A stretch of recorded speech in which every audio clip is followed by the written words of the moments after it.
It's time for No Pad Sports Talk. Stay tuned as two brothers bring you the latest from your Michigan teams and beyond in hockey, baseball, football, and more. Let's get started. Here are your hosts, JD and Steve. Welcome to another edition of No Pad Sports Talk. I am one of your hosts, JD. And I'm Steve.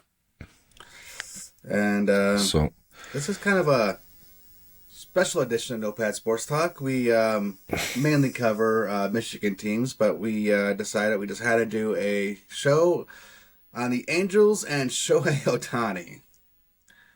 So, specifically, yeah, it was.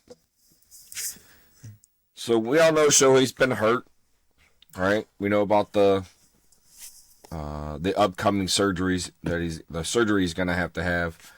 What I didn't realize is he was also had some an oblique issue, and hasn't actually played since early September, right? Right. Well, this kind of fits with our theme because, well, the Tigers are out there playing L.A., right? Yep. Mm-hmm. And after, was it game one? It was like a 10-2 blowout or something. I forget, right? Reports came out that Shohei Ohtani had cleaned out his locker. And I was thinking to myself, holy crap, like, that, to me, if I see that, the first thing I'm thinking to myself is, I know he's not coming back, right? Yeah, exactly, yeah. Now, we've briefly, I think, mentioned, or whether we talked offline about how the Angels kind of became a dumpster fire. Like, once Ohtani got hurt, it was like a fire sale. They just started, everybody they just brought in to help, they started to dump salaries. Yes. And now, Ohtani, I thought I heard a report that even Mike Trout might be on the trade block. I could have misread that, or just with everything else that was going on, it was just when the next thing. I think it's speculation, that, they're going to try to start over. And, I don't know. Like, I remember our show we did at the trade deadline. That was one of the things I had mentioned, was trying to package Mike Trout in with Ohtani or something like that and get what you can for him.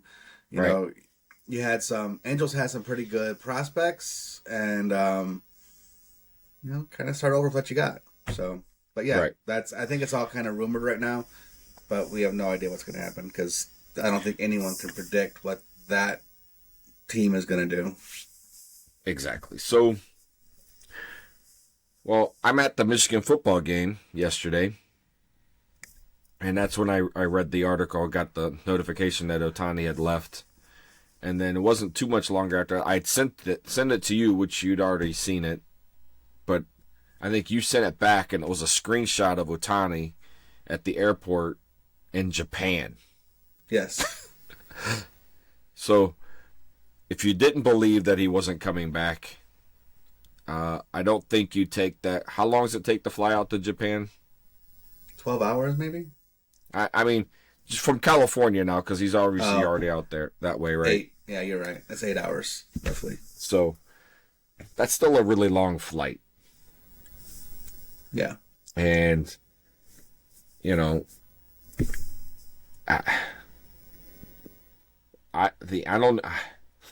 don't even know how to begin this because the Angels have screwed this up so bad that it's just they've screwed up so bad that now it's going to be years before they're competitive. At least that's how I feel. Based on if you just gave up your prospects, to me they're turning into the Tigers. Right? The Tigers were a little bit different because we just didn't have a great farm system, right? And which they're working on with the new regime. But The Angels gave up some prospects. Who do they have left? Who are they going to be bringing in? Who are they going to be able to afford if they're as they're trying to dump all this money? Well, I think we're looking too far ahead, right? So I think like they I don't think I have to look at Angels prospects, all right? I think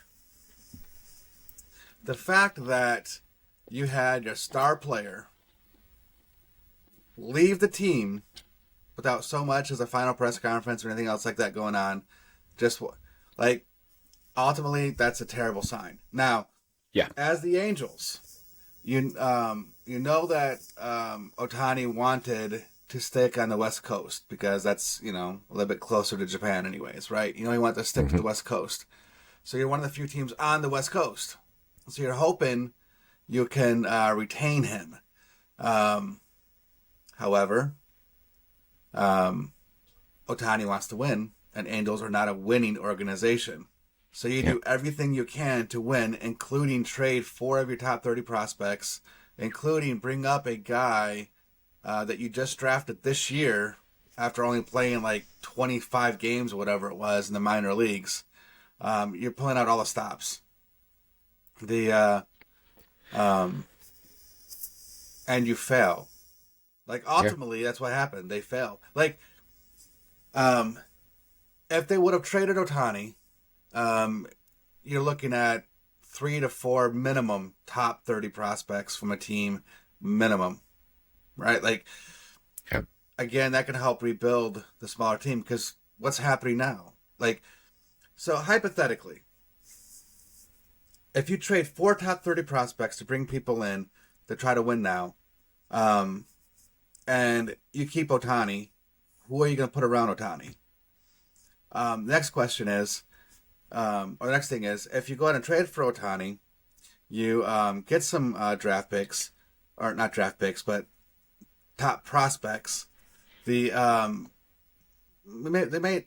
all won't pan out, but you're hoping that someone will to help rebuild your farm system and win that way. Like we've always talked about. It doesn't matter what team or sport you're looking at, you always want to build young and youth and through the draft. So, but the worst case scenario happens, right? You trade your 4 top 30 prospects, get some players in. That doesn't work out. So you lose out on those top prospects. You don't get any top prospects in return, and you lose Ohtani, right? Like, that is Matt Millen level of incompetence. Like, this organization is at that level where you could call it Matt Millen-esque. That's how bad it is. Because just like Matt Millen drafted 3 wide receivers in the first round out of 4 drafts, there's one draft in which they drafted nothing but pitchers. Every pick they had drafted nothing but pitchers. Mm-hmm. Like, it was, this is one of the worst organizations that I have seen in baseball in quite a while. And you're talking about organizations like the Oakland Athletics that are wanting to lose. They're being the Cleveland Indians in Major League in real life. That's who they are. Like, you talk about the Colorado Rockies that don't want to spend any money. And you can go on and point to like some of the worst organizations in baseball. Kansas City Royals, and you could say all those organizations are better than the Angels. Right. It's terrible. I remember reading one time where someone responded to the suggestion that the Angels try trading Trout and Ohtani and so on and so forth at the trade deadline and get what you can for them. Someone mentioned, well, that would, like, if you were the GM that did that, you'd probably would never have another job, as a GM again in MLB. What about now? Like, this was literally the worst case scenario. Like, you can't come up with anything worse than, like, this is nothing but a job killer. I don't know. Like, I feel bad for Ohtani. I feel bad for Trout. 2 of the best players that Major League Baseball has seen ever, and they can't get a winning record. They can't get in the playoffs. Right. They can't play postseason baseball. I mean, for both of them wanting to do nothing but win, like I totally understand them just wanting to get whatever happens. They just want to get out of the Angels organization, and right. Oh my God, it's terrible. So I know I've asked this question before, but with the Ohtani injury, because he's going to have Tommy John again, right? This was obviously his final year of his contract. He was going to be an unrestricted free agent. He could sign anywhere with anybody. Yes. Right? Obviously, the Tommy John surgery is going to affect the amount of money he can get in that contract. Yes. Right?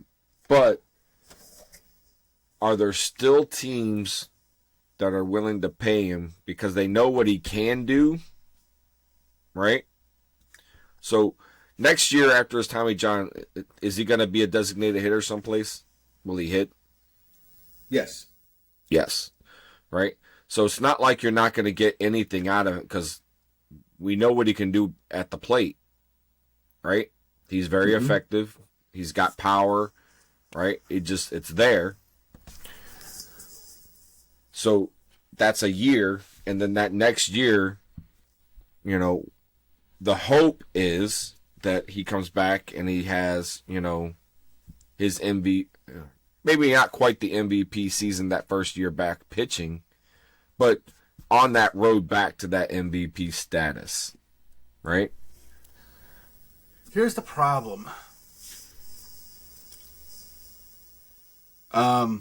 Yes, there will still be some teams that's going to want to sign him, and there's still and some teams may be willing to overpay to get him. I read from a Baseball Insider that he doesn't think it's going to hurt the Ohtani contract in any way because in reality you're only losing Ohtani for 1 year pitching out of maybe like a 9 or 10 year contract that you're going to sign him to.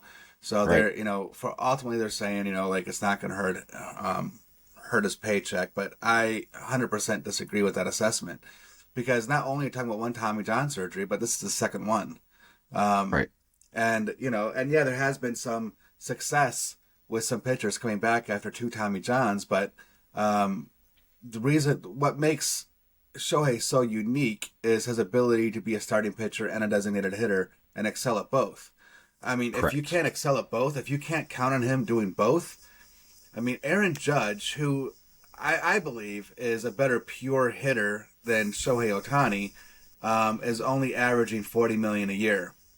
When you're talking about Ohtani, they were talking somewhere, like the insiders were saying, he could possibly, and I don't think this was going to happen, but some were saying he could possibly get as high as $60 million a year, right? So you're talking about, you know, getting 50% more than Aaron Judge. You're not going to pay Ohtani 50% more than Aaron Judge to be a worse hitter than Aaron Judge. You know, because Aaron Judge also plays in the outfield. That's, you know, you got that for him, right? He also plays in the outfield, and Ohtani won't. I mean, not that he can't. It's just that, you know, with Tommy John surgery, he's not going to do anything that requires throwing the ball, and you hope you get him as a pitcher. So, you know, that's not going to happen. But at any rate, even losing 1 year and the potential of him not coming back after 2 Tommy John surgeries as the starting pitcher that he was, you know, because you can't forget this guy's throwing 100 miles an hour. Like, can he come back after 2 Tommy John surgeries and throw 100 miles an hour? Can he still be effective with the splitter? How about his slider, a sweeping curve? Right, the guy has a ton of junk, not just the 100 mile an hour fastball. Can he still throw all of it? So, there's a lot of questions, and I think that he just cost himself somewhere between $100 and $200 million overall. Like, the guy is not going to get that huge contract that everybody's expecting because you can't depend on him to come back from a second Tommy John. So, yeah. So I'm trying to look up 2-time Tommy John surgery pitchers, right? Obviously, Jacob deGrom is having his, right? He had his first one in 2010. The most recent success story is Nathan Eovaldi. You know, he was with the Red Sox, recently signed with the Rangers, and he's having a pretty decent year down there. But I'd say that's probably the most recent success. Yeah. I'm looking. Let's see. Walker Buehler had his. He's still rehabbing that. He's still rehabbing. Yep. Yeah. We don't know about these guys. So there's Dustin May, McClanahan, Rosenthal. They're all headed that way for their second. Rasmussen. Is that how you pronounce it? Yep. Okay. Daniel Hudson in 2013, he pitched for 9 more seasons after his second. He had one in 2012, one in 2013. That's kind of interesting. 2021, Kirby Yates. Returned in 2022, pitched 56 innings post-surgery. Jameson Talion, I hope I'm saying it right. It said he returned in 2021 and signed a 4-year contract. Now I don't know what that contract was, but I mean, I'm guessing it's possible. Sure, right? It's possible. But if you want to be stuck with dead money, right? We've already talked about that, right? Guys who they give these huge contracts to, and they're still paying them. Mm-hmm. Right. Well, so every year, Bonilla, is the Bobby Bonilla right? deal. I mean, is the biggest one, but just all in all, the fact that the way these contracts got written, the way they had these settlements, I guess is the best way to call it, right? And settled out the contract, but bottom line is, what if he doesn't pitch ever again? Oh, he will pitch. I'm 100% confident he'll pitch. But just at what level? Yeah. He'll pitch. So is he somebody you could see switching and going playing first base? I mean, I think if he can't pitch for whatever reason, he's athletic enough that he can play in the field somewhere. Right. I'd probably put him in the outfield just because he has, good speed and good range. He's still one of the fastest guys in Major League Baseball. Okay. So I'm just thinking about the throwing part. So I'm guessing. I mean, even playing in the outfield, it's not like you're going to be throwing 100 pitches a night, right? Right. Yep. So, okay, all right. But I would. Well, that's what I mean. I think he's going to lose between $100 and $200 million because I just don't like. I mean, I can only look at what I would do, and that's it, right? Because that's what makes the most sense to me. Now, there might be some team like the Mets, the Yankees, Red Sox that might try overpaying him, trying to entice him to come to their team on the East Coast, and if none of the West Coast teams want to take the chance on him and pay him that kind of money, maybe they can entice him that way to come to the East Coast and pay him what he kind of expected. But other than that, I don't really see him getting the contract that everybody thought he was going to get. Yeah, but while I understand it, because usually the Mets and the Yankees are big spenders, do you think the Mets are really going to be that team after the Scherzer-Verlander issues? Yes. Like they brought these guys in? Really? Yes. Ah, okay. Then they might need new ownership. I mean, that's actually one of the things I like about that ownership. Is the guy's not afraid to spend money and make a mistake. All right. No, I get it's okay that you want to spend the money. It's okay to make the mistake, but to be that fresh off of those, and then to turn around and say, "Yep, okay, here's 150 mil for okay, 5-year deal for 150." I don't think that has him rattled at all. I think that the because again, the he has the money to spend, and Gotcha. And I think that all he wants to do is just win. He's doing his best to do what he can to win. And sometimes, I mean, Mets have a good farm system, and and they try bringing in players all the time to, complement the young players to find something that works out. But obviously, whatever. But nah, he would 100%. Okay. But there's only a few teams in baseball that's going to pay that much. And again, it's going to be probably those three Northeast teams, and the Yankees, the Mets, and the Red Sox. And all right. On the West Coast, you got the Dodgers. Right. I don't know of anyone else that would really pony up because even if the Angels does, offer him a huge contract, he ain't going back. I can't imagine. No. I think I would go sign with the way he left the team tells me that it doesn't matter how much you offer him in money. He would go someplace else and get paid less if it meant winning a championship or at least getting 100%. Into the playoffs. 100%. Right? Yeah. So that relationship is so broken right now. There's no way to repair it. You can't throw enough money at him to make him come back. No. So what about San Francisco? They're a dark horse. I think San Francisco has a chance to sign him. But, again, it just depends on how much money they throw at him. You know, it's... but, yeah, they have as good of a shot as Seattle, San Diego, L.A., as long as they pay him what everyone else is willing to pay him. Right. That's why I kind of think San Diego's already kind of top-heavy with the big players that got down there, with like Soto and Tatis and Machado. Right.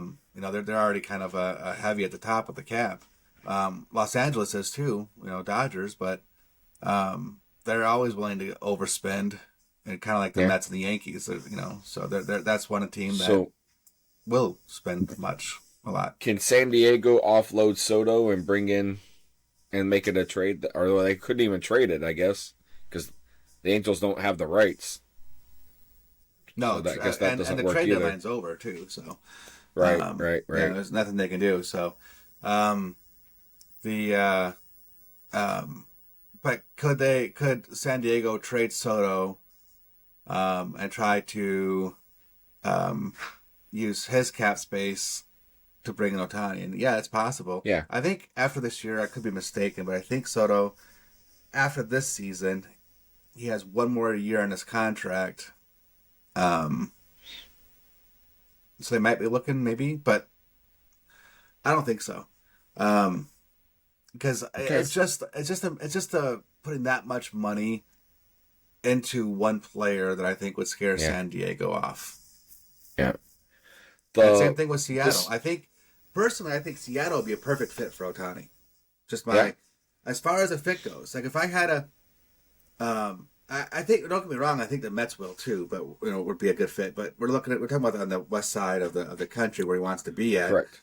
And I think that he'll fit better in Seattle than he does in LA with the Dodgers. I think Seattle has more of an exciting younger team. And when he is able to pitch again, hypothetically comes back as normal, I think he fits in that rotation really well, and that's a team he can grow with, because you can sign Ohtani to a long-term contract.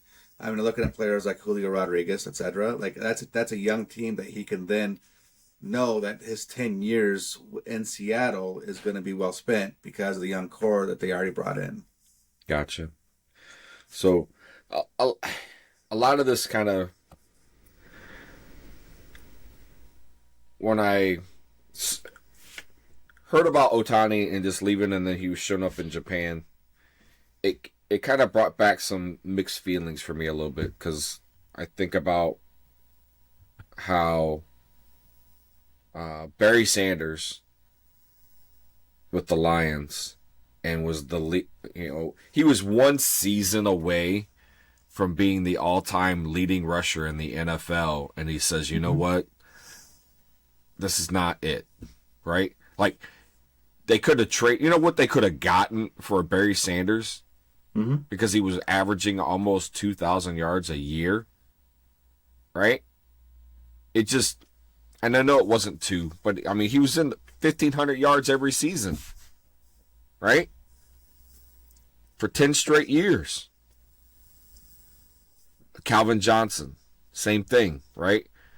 Just not on teams, and like those relationships were broken for a long time, right? Mm-hmm. You know, and I know this weekend they unveiled the big Barry Sanders statue down at Ford Field. You know, the Calvin Johnson relationship is starting to work its way through, but this is how I feel the Angels and Ohtani currently are. That's where they're at, right? There's so much that they could have gotten for the players that they had, and they decided to not do that, right? Just like you said, they could have just taken what they were getting, what they were being offered, and it still would have been a lot. It's just, it might not have been what they wanted, right? It was less than they wanted, but it was more than they're gonna get, right? Yeah, that's what I didn't understand. You know, I mean, even if that's why I just kept saying at least 3 or 4 prospects, because a lot of people are thinking, you know, it could be a big, huge return, like even 6 or 8, which I thought was a little ridiculous for a rental player. But I have no problem with, you know, seeing, you know, 3 prospects, 4 prospects being returned for Ohtani. Yeah. You know, and then one of those prospects, if not 2, being, you know, top 5 prospects in a team's farm system. So Right. But, you know, this would probably go down as one of the biggest blunders by, you know, like a GM out of any sport of all time. Like one of the worst of any sport. That's what I was going to say. Of any sport, it's huge. It's huge. Yeah, it's like I said, it's Matt Millen-esque, and no one wants to be associated with that guy, but that's what this is. Absolutely. But you know, the only thing we can hope for is Ohtani comes back. You know, because the league needs Ohtani. I mean, he brought a lot of exposure to the league. He was a good ambassador. Everybody really seems to like him as other players. You know, so on and so forth. But and I still think he's going to win the American League MVP just because of the year he had. The only thing I think is going to happen is I don't think it's going to be unanimous. I think some sports writers are going to hold it against him that he just up and left, you know, without saying anything. But ultimately, I still think he's going to win the MVP award. Yeah.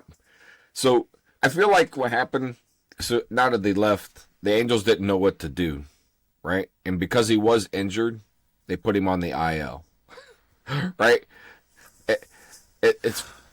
I mean, well, just to me, you know what it is? It's like me trying to run a baseball team. That's what this felt like. It's me running a baseball team, because while I understand the sport and I don't know the sport like you know the sport, right? So it would be me running the team that you want to manage, and I'm just going to get rid of everybody. Well, it actually gets worse about the whole injury situation, right? So when Ohtani got injured, they were saying that they offered Ohtani a chance to, you know, get a, you know, full diagnosis and, you know, blah, blah, blah, blah, all this kind of stuff. But him and his agent turned it down. And it's possible that they did, because they, you know, it's possible they didn't want a big injury like another Tommy John surgery, because they knew what it was going to cost them on the free agent market. You know, $200 million, right? So it's possible it might have happened. But now I think it's all in question. And I only say that because Anthony Rendon's the third baseman for the Angels, and he's been out for a little while for injuries. But it's been reported that he has a bone bruise. He had when he was up to bat, he had a foul ball bounce off his leg against San Diego, and that's the third time he was on the injured list this season. And the Angels just had him on the injury list as a bone bruise. But he's saying he came out and spoke against the Angels and said this is not a bone bruise. It's actually a fractured tibia. So that's why I'm saying it calls into question what they really did with Ohtani. Did they actually offer him a chance to, try to get a second opinion or whatever, Right. Because if they're lying about the Rendon injury, were they lying about what they were talking about Ohtani? Is that why Ohtani got mad and just up and left and said, no, at this point, there's no sense me being here. I'm not coming back to your team. I got worse because so Ohtani had like a soreness in his elbow, right? And so the Angel staff was like, okay, let's get more X-rays or whatever. And they're like, no, we're good. And he continued to throw. And that's when he, ruptured it, and now it became Tommy John surgery. So the question is, during that initial injury, did they actually do what they said they did? Because this is like an FU move to the Angels organization. I'm sure he talked to the players and let the players know what was going on. This is all about the organization and the that's. What do you think? I mean, do you think that's possible that they might have lied about the injury and now he's just all mad and cost him $200 million and now he's just gone?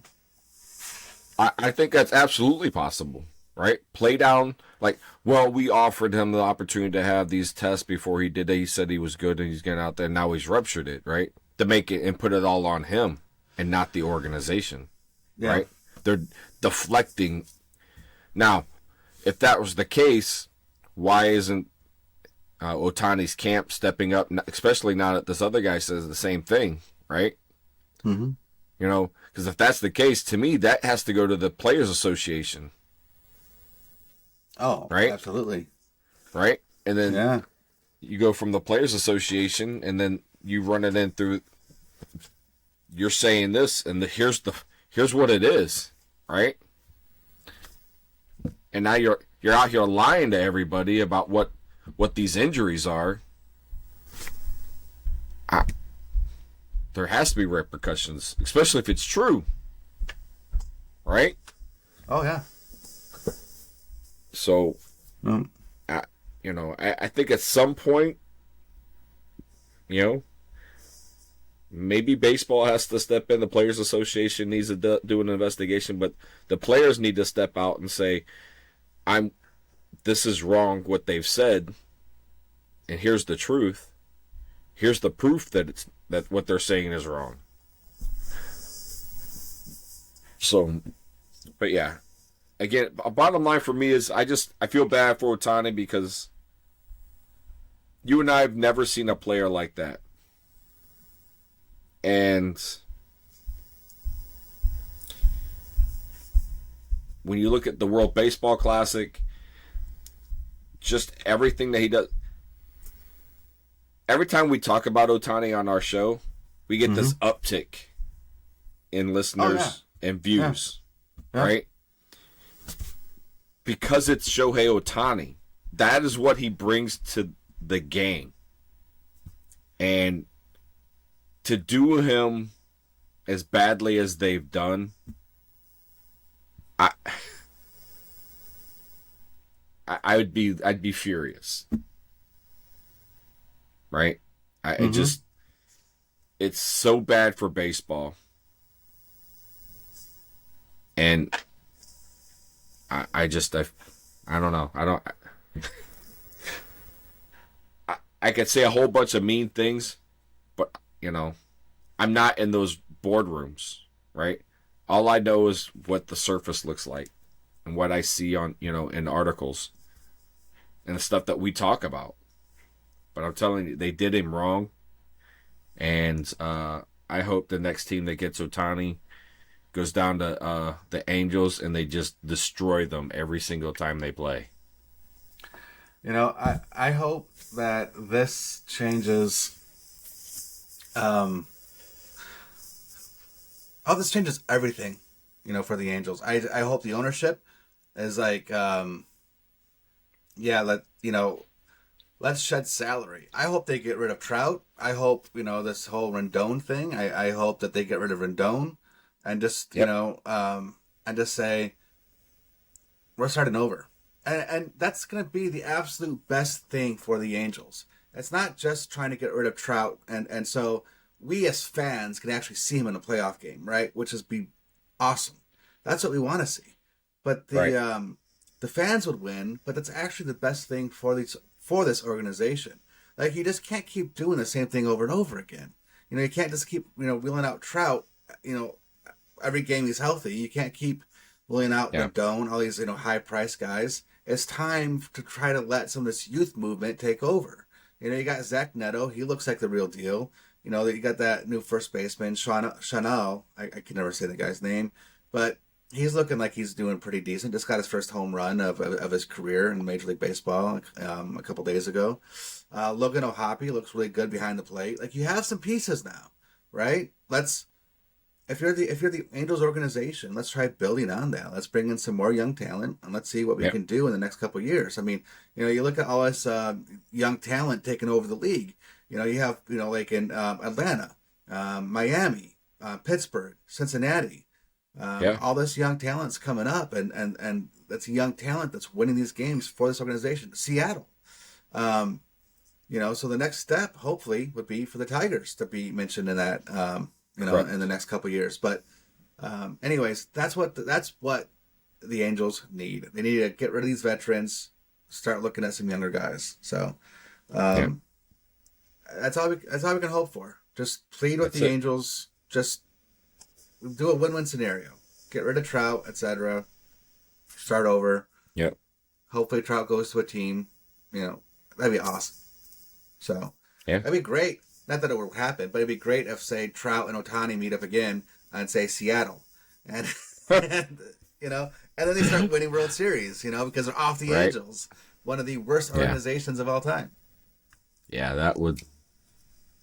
Yeah. There'd be a lot of Angel fans that would become Seattle Mariner fans overnight. I mean, the only reason I was an Angels fan was because of Ohtani. Like, I'm not going to remain an Angels fan, when he leaves. Nope. I don't care. I don't care about the Angels. You're an Ohtani. Yeah, you're truly an Ohtani fan, and you're just going to follow him where he goes. Yeah. Right? But so the question I want to put out there for our viewers, we can't really guess where Ohtani's going to go. But truly, where do you think you would like to see him play at? It could be like your own team. If you're a Boston fan, maybe you want to see him in a Red Sox uniform. But where do you really want to see him play at? I'm saying Seattle, just because I think he fits that team right now. But and I'm not even a Mariners fan. Of course, Michigan. I'm a Tigers fan, Michigan fan, right? But I just think he'll fit in Seattle. But what do you guys think? Yeah. For me, I just want him to go where the team has a better than 70% chance of winning a title. Right? Like truly coming in like they've got that shot. Right? Not the team that he goes to and all of a sudden, out of nowhere they win a title, which would be great because he still wins a title. But, you want to give your best players their best shot to win a title. So where is that for Ohtani? I get it. Probably the Dodgers, but anyway. That one. You want to talk about some upset Angels fans? Yeah, playing across town. Your crosstown rival. But anyway, I think that's all we got about the Angels and Ohtani. Basically, feel bad for Ohtani, feel bad for Trout. Screw the Angels, and maybe we'll learn more stuff about the injury situation later on. So. Absolutely. Because if it's been said once, someone's going to start looking into it, and we're going to get more. It's going to come out. It always does. It always does. So, all right, guys. We appreciate everybody. Share us, listen, write comments, and we'll be talking to you soon. Appreciate you. Thanks for listening to No Pads Sports Talk. Be sure to subscribe so you don't miss a single episode. While you're at it, help spread the word by leaving a rating and review wherever you listen to podcasts. Follow us on social media at No Pads Sports Talk.